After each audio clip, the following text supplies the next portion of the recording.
अतिवृष्टीमुळे बीड जिल्ह्याच्या खरीप पिकाचं मोठं नुकसान झालं। या संदर्भात आढावा घेतला आमचे प्रतिनिधी नितीन पाटणकर यांनी। बीड जिल्ह्यात झालेल्या मुसळधार पावसानं शेतीचं आणि पिकांचं मोठं नुकसान केलेलं आहे।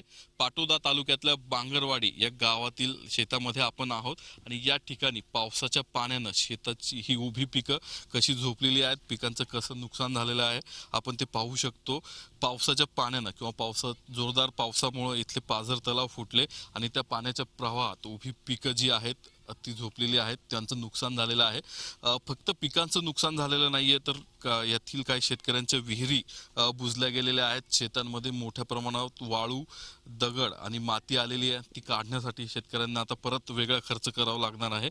या पावसानं शेतकऱ्यांचं कसं नुकसान झालेलं आहे, पिकाची काय स्थिती आहे, याविषयी आपण या शेतकऱ्यांची चर्चा करूयात, त्यांच्याकडनं अधिक माहिती घेऊयात। तुमचं हे शेत आहे, नुकसान झालेलं आहे, कुठलं पीक होतं, किती नुकसान झालं, काय काय नुकसान झालं? मका होती, सोयाबीन होती, 2000 कडब्याची गंज होती, बोर होता 300 फूट बोर बी बुजला, वर पाझर तलाव फुटल्यामुळे एवढं पाणी आलं भरपूर, त्यामुळे एवढी नुकसान झाली। ती पीक आता काढता बी येत नाही, त्याला भरपूर खर्च आहे।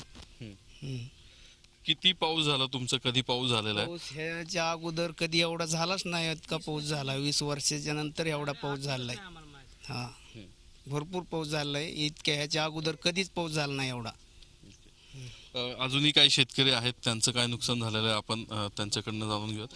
बाबा, तुमच्याही शेतात हे पाणी आलं होतं, किती पाऊस झाला आणि काय काय तुमचं नुकसान पाऊस झालं? म्हणजे भरपूर झालेला आहे की मुसळधार पडल्यासारखा पाऊस आला। तळं फुटल्यानंतर हे मका वाहली, कोंबड्या पाचशे होते, ते शेडामधल्या त्या वाहून गेलेल्या आहेत। बरं.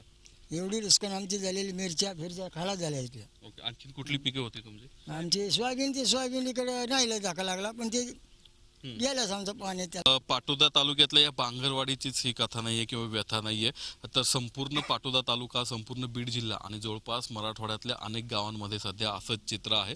पावसानं सोयाबीन असेल, बाजरी असेल किंवा इतर पिकं जवळपास शेतकऱ्यांच्या हातातून गेलेली आहे। त्यामुळे मागील 3 ते 4 वर्षापासून दुष्काळाला सामना करणाऱ्या शेतकऱ्यांवरती दुष्काळाचं संकट होतं। त्यावेळेस सरकारकडनं मदतीची अपेक्षा होती आणि आता देखील या जोरदार किंवा मुसळधार पावसानंतर देखील शेतकऱ्यांना, दुष्काळाचा सामना केलेल्या शेतकऱ्यांना पुन्हा आता सरकारकडनं मदतीची अपेक्षा आहे। व्हिडिओ जर्नलिस्ट विकी कांबळेचा नितीन पाटणकर, पाटोदा, बीड।